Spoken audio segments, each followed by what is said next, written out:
વિદ્યાર્થી મિત્રો, ઉદાહરણ નંબર 6 જોયા પછી હવે શેરની આંતરિક કિંમત શોધીને કેવી રીતે ખરીદી કિંમત શોધવાની હોય છે એના આપણે દાખલા જોઈએ. તો મિત્રો, શેરની આંતરિક કિંમત શોધવાની જરૂર કેમ પડે? તો બે કંપનીઓનું સંયોજન થાય અથવા તો એક કંપની બીજી કંપનીમાં સમાવેશ પામે ત્યારે એક બીજી કંપનીના બદલામાં શેરહોલ્ડરને નવી કંપની નવા શેર આપે છે. તો એ નવા શેર માટે એની આંતરિક કિંમત શોધવી પડે. એનું વિસર્જન કરતી વખતે એની જે મિલકતો છે એ ધ્યાનમાં લઈને આપણે એની આંતરિક કિંમત શોધવાની હોય છે. આંતરિક કિંમત શોધવાની જરૂર એટલા માટે કે મોટા પાયે શેરની હેરાફેરી કરવી પડે છે.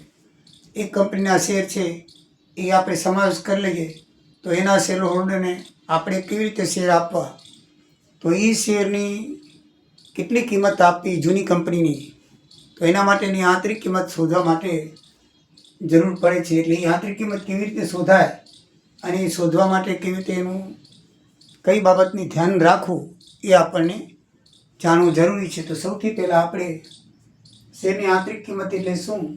તો શેરની આંતરિક કિંમત એટલે કંપનીના શેર દીઠ આવતી ચોખ્ખી મિલકતની કિંમત.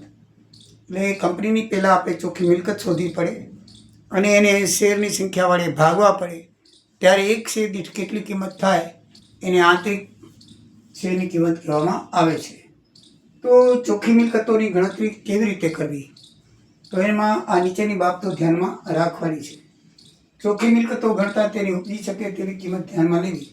એટલે કે હવાલા હોય તો અસર આપી. દાખલા તરીકે મિલકતની કિંમત પાકસરિયામાં આપણે 50,000 આપી હોય, હવાલામાં કીધું હોય કે મિલકતની કિંમત 10% ઓછી લેવાની છે, તો એ 50,000ના 10% 5,000 કાપી અને 45,000 આપણે ગણતરીમાં લેવાના.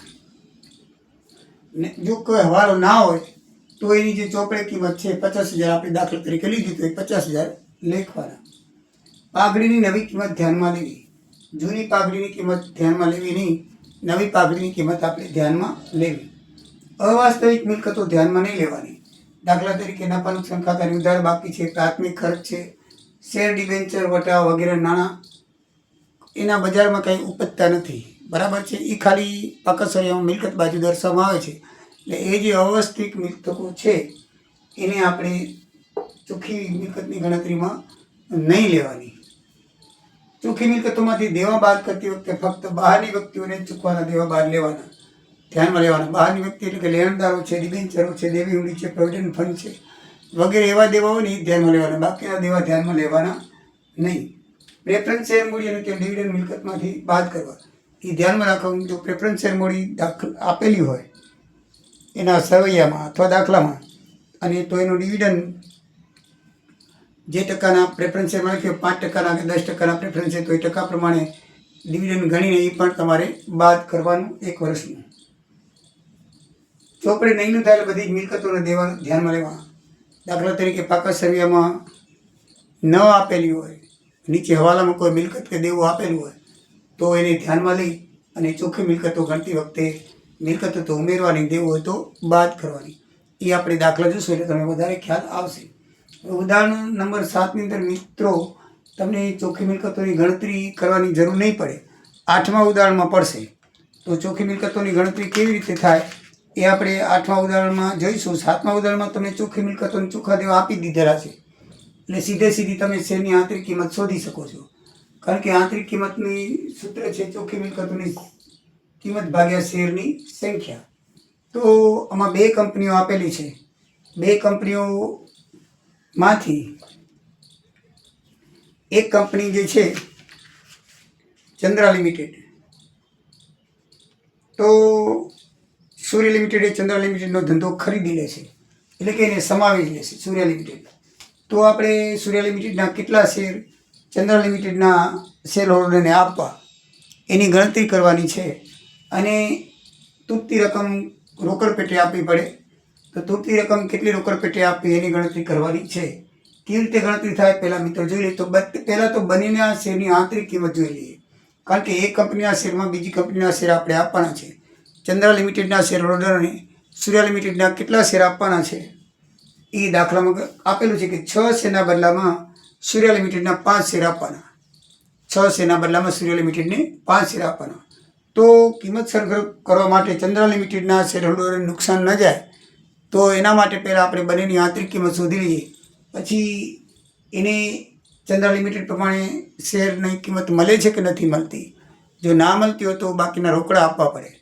બરાબર છે. તો એ માટે આપણે બંનેના આંતરિક શેરની કિંમત શોધવી પડે. તો પહેલાં ચંદ્રાની શોધી લઈએ. તો ચંદ્રાની દાખલામાં કુલ મિલકતો આપેલી છે 6 લાખ, કુલ દેવા આપેલા 72, એટલે ચોખ્ખી મિલકત એની 5,28,000 થાય.